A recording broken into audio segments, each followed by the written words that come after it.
વિદ્યાર્થી મિત્રો નમસ્કાર।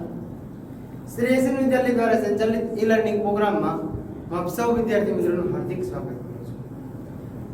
જ્યારે આપણે ઓફલાઈન અભ્યાસ કરતા ત્યારે છેલ્લે આપણે ચેપ્ટર નંબર 12 ધોરણ 6 વિષય ગણિતનું ચેપ્ટર નંબર 12 ગુણોત્તર અને પ્રમાણ પૂરું કર્યું।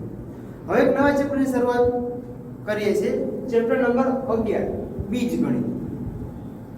તો સૌથી પહેલા તો આપણે એ સમજવાનું છે કે બીજ ગણિત છે એની પહેલા કેવી રીતનો અથવા તો કેવી માહિતીનો ઉપયોગ થતો અને જેમાં તમે શું વિચારતા શું લખતા હતા।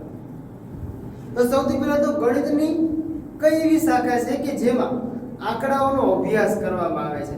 તો જો જે બીજ ગણિત છે એની અંદર તમને દરેક આંકડાઓની સંખ્યાઓની માહિતી મળશે જે તમે આગળ શીખી ગયેલા છો। બીજું કે ગણિતની એવી બીજી કઈ શાખા છે કે જેમાં આંકડાઓનો ઉપયોગ થાય છે અને તેને તમે ભૂમિતિ કહેતા હતા, બરાબર? એટલે આવી ઘણી બધી શાખા આપણે જોઈ ચૂક્યા છે। અહીં આપણે શું કરવાનું છે કે ગણિતની એવી શાખા છે બીજી કે જેને આપણે બીજ ગણિત કહીશું। હવે બીજ ગણિતની અંદર તમારે તો પહેલા બે વસ્તુનો ઉપયોગ થશે, ચલ અને અચલ। પણ એની પહેલા જે એની પ્રાથમિક માહિતી છે કે તમારે કોઈ પણ આકાર બનાવવો છે તો એ આકાર બનાવવા માટે તમે કેવી પદ્ધતિનો ઉપયોગ કરશો, કેવી રીતે ઉપયોગ કરશો, કેવી રીતે માહિતી મેળવશો, એની થોડીક સ્વાધ્યાય 11.1 શરૂ કરતા પહેલા એની માહિતી છે, જેની માહિતી છે મેચસ્ટિક પેટર્ન। હવે મેચસ્ટિક પેટર્ન છે એટલે તમે જે દિવાસળી તમે બાકસ જોયું છે, બરાબર? આપણે ગુજરાતી ભાષામાં બાકસ કહીએ છીએ, મેચસ્ટિક। હવે એ અંદર જે દિવાસળી છે ને મેચસ્ટિક આપણે કહીએ છીએ। હવે એનાથી કોઈ પણ અંગ્રેજી મૂળાક્ષર આપણે બનાવવો છે। ધારો કે મારે z બનાવવો છે, હું z બનાવું છું, તો z બનાવવા માટે મારે કેટલી દિવાસળીનો ઉપયોગ થશે, બરાબર?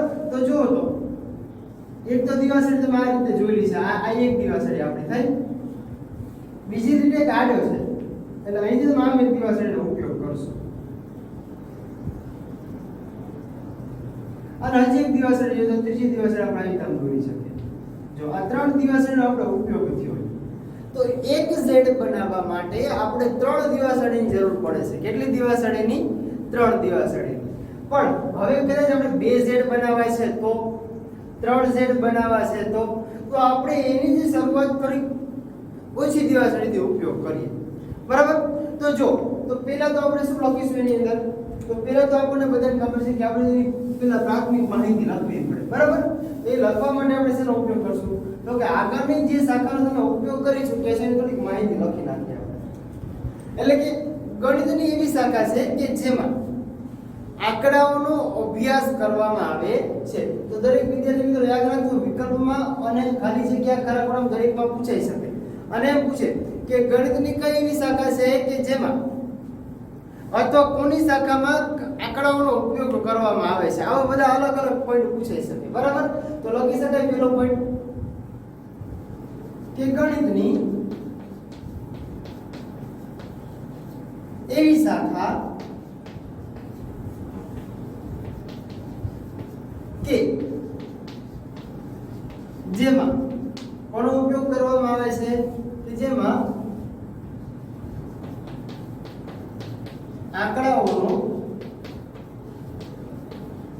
ઉપયોગ કરવામાં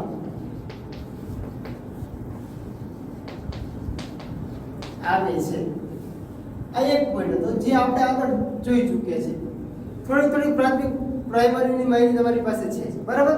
હવે બીજી એવી શાખા છે કે ગણિતની બીજી એવી શાખા છે કે જેમાં આકારોનો ઉપયોગ કરવામાં આવે તો તેને તમે ભૂમિતિ કહો છો। આકારોને મેં તમને હમણાં કીધું કે કોઈ પણ અંગ્રેજી મૂળાક્ષર મારે દોરવો છે તો એની માટે આપણે આંકડાનો ઉપયોગ કરીએ છીએ, પણ આપણે કોઈ પણ આકૃતિવાળો જે પ્રશ્ન તમારો તો તમે શું કહો કે આ ભૂમિતિનો પ્રશ્ન છે, બરાબર? તો એના માટે તમારે આંકડાનો ઉપયોગ થશે। તો પાછું લખી શકાય એમાં કે ગણિતની એવી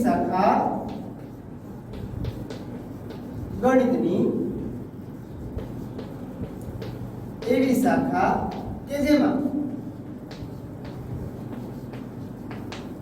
આકારનો ઉપયોગ થતો હોય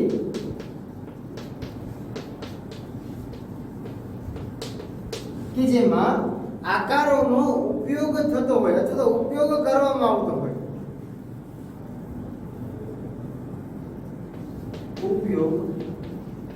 કરવામાં આવે તો તેને શું કહેવાય છે? ભૂમિતિ. હવે આપણે આ બે પોઈન્ટ તો ખબર પડી કે ભૂમિતિ ના છે, પણ હવે જે આપણે શરૂઆત કરવાની છે, કોની શરૂઆત કરવાની છે? બીજ ગણિત. તો હવે પાછો આ પણ બીજ ગણિત છે, પણ ભૂમિતિની જ શાખા છે. તો પાછા લખી શકે કે અહીં જે આપણે અભ્યાસ કરવાનો છે, શેનો અભ્યાસ કરવાનો છે? તો કે ગણિતની. લખીએ આપણે કે અહીં આપણે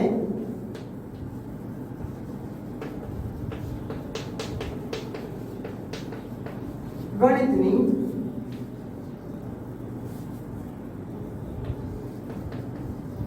શાખા. ગણિતની શાખા કઈ? તો કે બીજી છે શાખા. ગણિતની શાખા કઈ? તો કે અભ્યાસની શરૂઆત કરીશું. કઈ શાખાને? તો કે અભ્યાસ. ગણિતની શાખા બીજ ગણિતની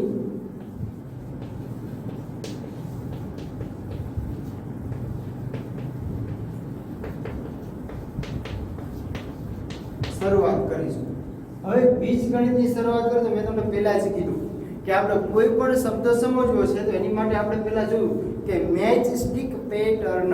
બરાબર?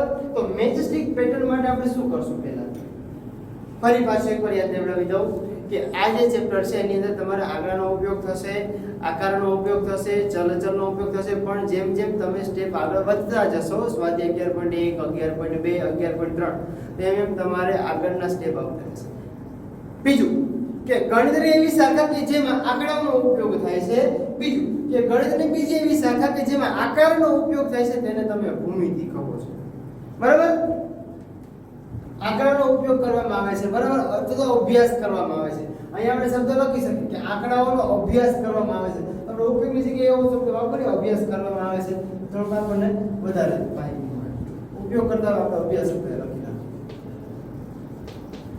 અભ્યાસ કરવામાં આવે છે. રેડી? બીજું ગણિતની એવી શાખા કે જેમાં તમે આકારનો ઉપયોગ કરો છો તો એને તમે ભૂમિતિ કહો છો. બરાબર?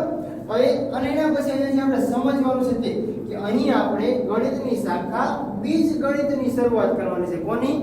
બીજ ગણિતની. બરાબર? તો ચલો બીજ ગણિત પેલા 3 પોઈન્ટ તમે વિડિયો સ્ટોપ કરી દો પેલા, અને વિડિયો સ્ટોપ કરીને પેલા 3 પોઈન્ટ લખી નાખો, પછી આપણે આગળના પોઈન્ટ તરફ જોઈએ.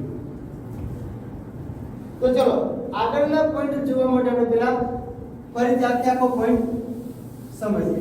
મેચ સ્ટિક પેટર્ન જે તમારે સ્વાધ્યાય 11.1 માં ખૂબ જ અગત્યનું છે. એના માટેની થોડીક જે થિયરી છે એ તમારે સમજવાની છે. બરાબર? તો ચલો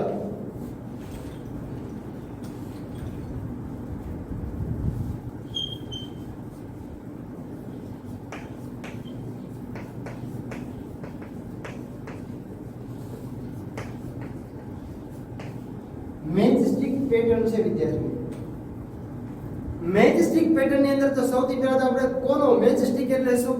તો કે દિવાસળીની મદદથી જુદી જુદી પેટર્ન એટલે કે જુદા જુદા આકારો બનાવી શકાય છે. તો પહેલો પોઈન્ટ આપણે લખી શકીએ એમાં કે મેચ સ્ટિકની મદદથી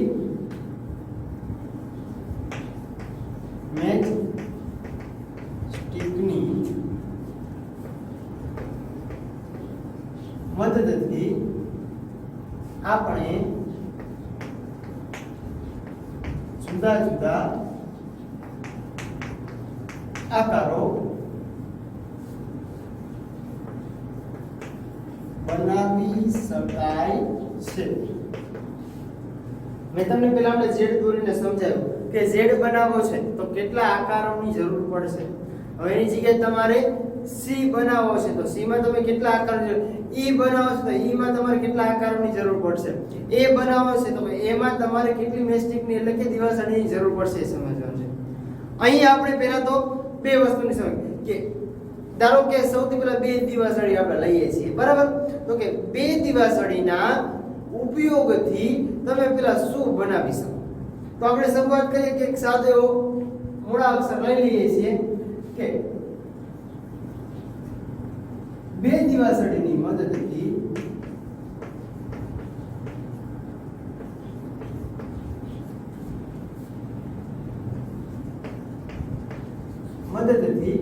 અંગ્રેજી મૂળાક્ષર, કેવો અક્ષર? અંગ્રેજી મૂળાક્ષર L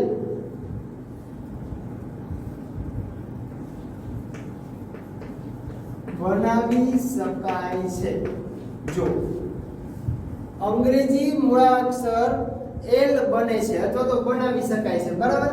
તો આપણે થોડું ટૂંકું કરી નાખીએ બને છે એવું શબ્દ આપણે યુઝ કરી લઈએ. લખી શકાય કે બને છે. ચલો હવે એ શબ્દ બનાવવા માટે આપણે પાછું જોઈશું કે ભાઈ બે બને છે તો જો અહીં તમને સાઈડમાં દોરીને બતાવું છું. આપણે જે બનાવવું છે આ એક જે આપણે એલ દોરવા માટે ઊભી સ્ટિકની જરૂર પડશે બરાબર.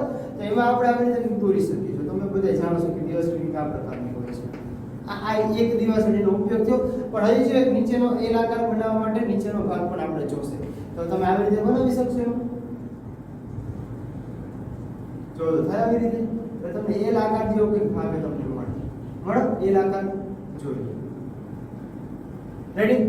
હવે તમને આ એલ આકાર બનાવવા માટે કેટલી દિવાસળીની જરૂર પડી? બે દિવાસળીની બરાબર. તો બે દિવાસળીની જરૂર તો આપણને પડી પણ હવે આપણે આગળ વધારે એલ બનાવવા હોય તો આમને આપણે જોઈ શકીએ જો હજી એક પાછું કોઈ લખી શકાય એમાં કે બે દિવાસળીની મદદથી અંગ્રેજી મૂળાક્ષર એલ બને છે. પણ કેટલો એલ બને છે? એક જ એલ બન્યો. પણ આપણે બે એલ બનાવવા માટે તો સીધું લખી શકીએ આવી રીતે મદદ કરો ને એક એલ માં જો બે દિવાસળીની જરૂર પડે છે તો બે એલ બનાવવા માટે કેટલી દિવાસળીની? તો કે 4 દિવાસળીની જરૂર પડશે. 4 દિવાસળીની જરૂર પડશે શું બનાવવા માટે? તો કે બે એલ બનાવવા છે તો 4 દિવાસળીની જરૂર પડશે. તો પાછું આપણે લખવું તો લખી શકાય કે જો આપણે એલ બનાવે છે 4 દિવાસળી તો આપણે પેલા ઉપયોગ કરી લઈએ એક દિવાસળી અને આ બીજી દિવાસળી દોરો એટલે તમને એક એલ બને. હવે બીજો એલ બનાવવો છે તો કે આ જે એક એલ બને અહીંથી કામ કરી જો આપણી પાસે બે એલ બની ગયા પણ કેટલી દિવાસળીનો ઉપયોગ થયો? તો કે 1 2 3 અને 4. તો એમ લખ્યું બે એલ બનાવવા માટે 4 દિવાસળીની જરૂર પડશે. પડી આપણે 4 દિવાસળીની જરૂર. તો હવે અહીંથી જો તમારે આગળ હજી વધવું છે આગળ વધવાનું એટલે કે હજી તમારે જો વધારે એલ બનાવવા છે તો તમને કેટલી દિવાસળીની જરૂર પડશે? તો એક એલ બનાવવા માટે 2 2 ની માટે 3 3 ની માટે 6 4 ની માટે 8 1 માટે 2 2 માટે 4 3 માટે 6 એવી રીતે અલગ અલગ તમને આ મગજથી તમે વિચારી શકો કે 1 બનાવવા માટે 2 તો 2 બનાવવા માટે 4 3 બનાવવા માટે 6 4 બનાવવા માટે 8. પણ આપણે એને એક સૂત્ર તરીકે યાદ રાખવું હોય તો કે ભાઈ એક એલ છે એલ બનાવવા માટે બે દિવાસળી જોઈએ છે બરાબર. પણ એલ ની સંખ્યા કેટલી છે તો એની માટે તો ડાયરેક્ટ તમે લખી શકો છો.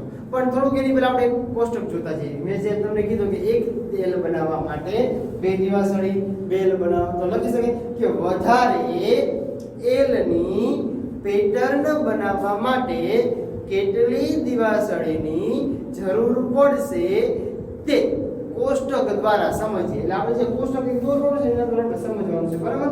એટલે આપણને ખબર પડી જાય. ચાલો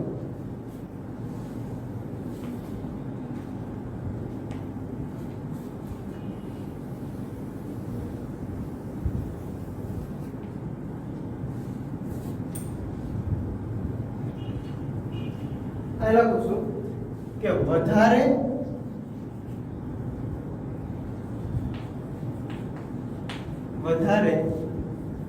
એલ બનાવવા માટે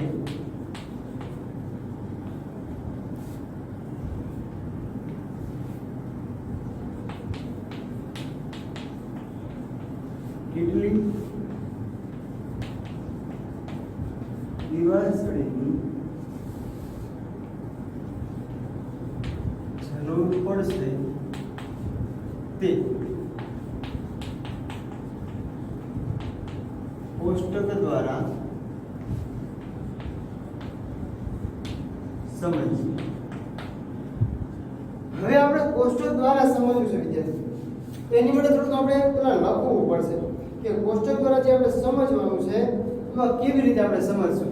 તો પહેલા તો બે કોષ્ટક આપણે પાડીએ કે જેટલી તમારે એલ બનાવવા છે એની સંખ્યા તો લખી શકાય કે રચેલ l ની સંખ્યા અથવા તો l બનાવવા માટેની સંખ્યા, તો હું સીધું આ લખું છું કે રચેલ l ની સંખ્યા, અને નીચે લખું છું કે જે l તમારે રચવો છે એના માટે કેટલી મેસ્ટિકની જરૂર પડશે, બરાબર. તો જરૂરી દિવાસળીની સંખ્યા લખી શકાય. લખો જરૂરી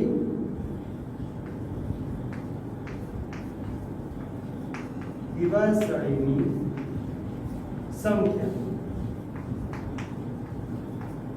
આપણે કોષ્ટક એમ દોરવું હોય તો દોરી શકાય સીધું ડાયરેક્ટ. આવી રીતે કોષ્ટક દોરી નાખજો તમે પણ, બધું ભેગું ન થઈ જાય.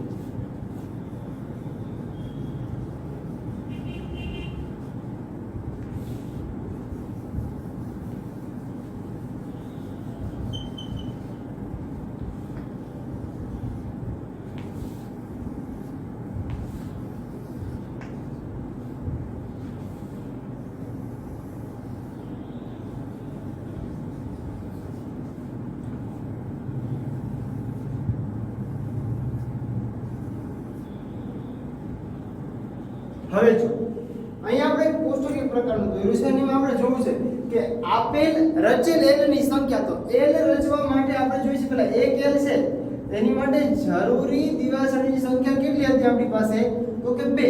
તો આ 2 લખી શકાય. પછી 2 l રચવા છે તો એની માટે જરૂરી કેટલી હતી, તો કે 4. તો હવે ખબર પડે કે 3 હોય તો 6 હોય, 4 હોય તો 8 હોય. તો આગળ આગળ જેટલી તમારે સંખ્યા જોતી હોય એટલી સંખ્યા તમે લખી શકો. જો તો હવે તમને આગળ ખબર પડે કે ભાઈ આપણે જે દિવાસળીની સંખ્યા જોઈએ છે એ આપણે કેવી રીતે લખી શકીએ, તો કે 5 હોય તો 10 જોઈએ, 6 હોય તો 12 દિવાસળી જોઈએ, બરાબર. એ આપણે દરેકે દરેક લખી શકીએ છીએ. પણ હવે બીજું સમજવાનું છે કે કોષ્ટક જોતા તમને ખ્યાલ તો મળી ગયો કે જેટલા l રચવાના છે તેના કરતા ડબલ, એટલે કે l છે તો 2 l છે તો 4, રચના ડબલ થઈ જાય છે. તો કે 2 ગણી દિવાસળીની જરૂર પડે છે. તો જોડતી દિવાસળીની સંખ્યા એટલે કે 2 ગુણ્યા રચવામાં આવતી l ની સંખ્યા થાય. તો આપણે લખીને તમને થોડુંક સમજાવું એટલે થોડું વધારે માહિતી મળશે. જો પાછો પોઈન્ટ આવે છે એટલે વિદ્યાર્થી મિત્રો યાદ રાખજો કે જે આપણે પોઈન્ટ સમજાવે છે એના આધારે જ આપણે સમજવાનું છે. હવે આના આધારે જ આ કંઈક તમારો સ્વાધ્યાય છે, કયું 11.1, બરાબર. સાવ સહેલું ચેપ્ટર છે. જો કોષ્ટક જોતા આપણને ખ્યાલ મળી તો લખી શકાય કે કોષ્ટક જોતા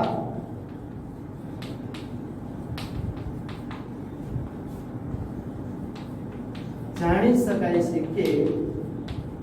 શકાય કે શું તમને જાણવા મળે છે, જોવો તો અથવા તો ખ્યાલ આવે છે કે શું ખ્યાલ આવે છે કે જેટલા l રચવાના છે એ લખી શકાય શબ્દ કે જેટલા l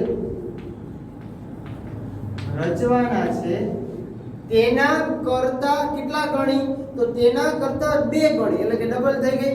તો લખી શકાય રચવાના છે તેના કરતા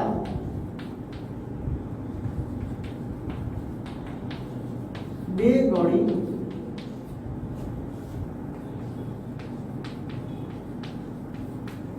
દિવાસળીની શું થશે, તો કે જરૂર પડે છે. જો પડે છે દિવાસળીની જરૂર પડે છે. જો તો 1 l છે તો 2 છે તો 4 3 છે તો 6, એના કરતા ડાયરેક્ટ ડબલ થઈ જાય છે. હવે બીજું એ જોવાનું છે કે આટલી તો આપણને માહિતી મળી ગઈ. બીજું કે હવે આપણે જેટલી દિવાસળી કે જોડતી દિવાસળીની સંખ્યા તો કેટલી છે, તો કે જો એક l રચવા માટે કેટલી દિવાસળી જરૂર, 2 છે. તો કે જોડતી એટલે કે l આખો બનાવવો છે તો એના માટે 2 દિવાસળી. તો લખી શકીએ કે જોડતી દિવાસળીની સંખ્યા કેટલી છે, તો લખી શકાય કે જોડતી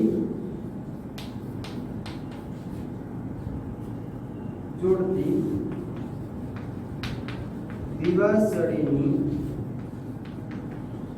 સંખ્યા કેટલી છે, તો કે 2 ગુણ્યા આપણે એક દિવાસળી માટે 2 જોઈએ છે પણ આપણે કેટલા l બનાવવા છે, તો કે એક l બનાવવા માટે 2 દિવાસળી જોઈએ છે એટલે આપણે 2 લીધા, બરાબર. હવે એક l બનાવવો છે તો 1 લેશું, 2 l બનાવવા છે તો 2 એટલે આપણને સંખ્યા મળી જાય.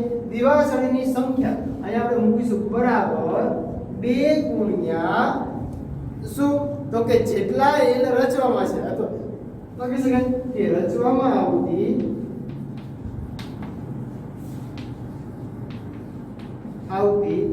L ની સંખ્યા જો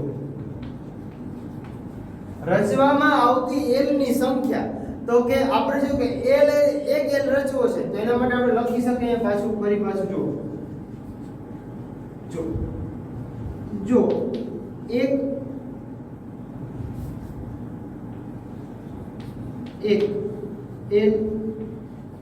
રચવા માટે એક જ L રચવો છે તો એની માટે સંખ્યા આપણે લેશું n બરાબર 1 કેટલા લેશું n બરાબર જેટલી આપણે એક L રચવો છે તો એની માટે એક સંખ્યા હવે જ્યારે બે L રચવાશે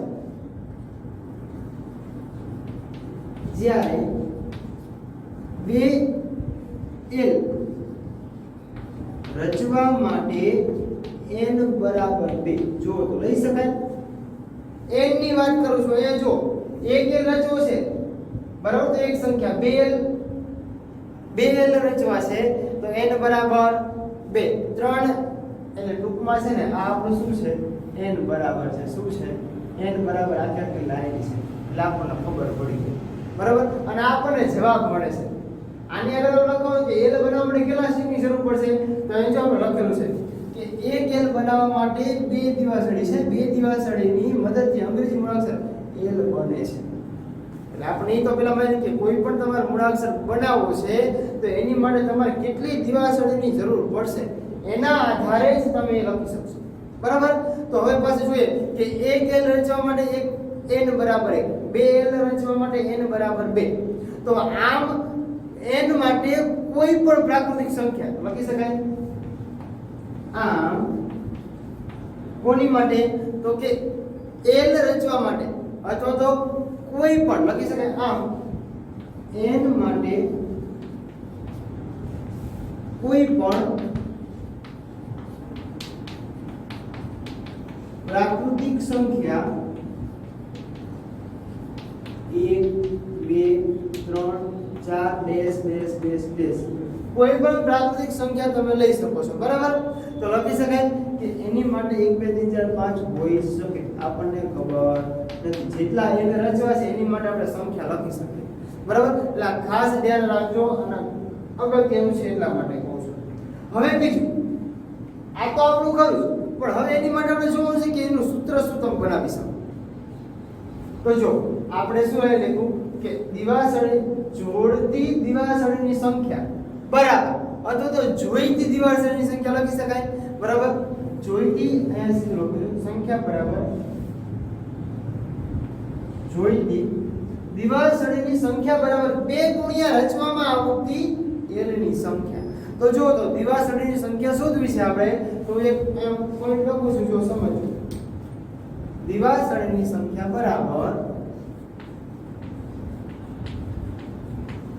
દિવાસળીની સંખ્યા બરાબર તો જો પહેલા તો જોવાનું કે L આપણે જોવો છે બરાબર આપણે અત્યારે L ની વાત છે કોની વાત છે આ L ની વાત કરીએ છીએ કે આપણે L જ બનાવવો છે તો L માટે આપણો નિયમ શું હોઈ શકે નિયમ એટલે કે તમારે જાજા બધા L બનાવવા છે કોકને ઘડિયો નથી આવડતું હવે 11 L બનાવવા છે ને 11 તો કેટલા છે નથી ખબર તો એની માટે શું કરવાનું તો કે દિવાસળીની સંખ્યા આપણે જોઈ છે પણ કેટલી તો કે એક L બનાવવા માટે કેટલી દિવાસળીની જરૂર પડે તો કે 2 તો પેલા 2 લખી નાખો બેટા 2 એને ગુણ્યા કરો હવે કેટલા n બનાવવા છે તો આપણે જો n લખેલા છે n બરાબર 1 n બનાવવો છે 2 3 4 પણ આપણે 11 જોઈ છે બરાબર તો અહીં લખવાનું 11 એટલે 2 ગુણ્યા 11 તો જવાબ 22 મળે પણ આપણે સૂત્ર બનાવવું છે તો સૂત્ર માટે આપણે એક શબ્દ વાપરીએ કયો તો કે n બરાબર આપણે 11 લીધા તો આપણે મૂકશું n અથવા તો આવી રીતે લખી શકાય 2n શું લખી શકાય 2n એટલે હવે જોવાનું કે જરૂરી દિવાસળી અથવા તો લખ્યું કે જરૂરી મેચ સ્ટિકની સંખ્યા બરાબર સૂત્ર આપણું કયું થશે તો કે 2n આ યાદ રાખજો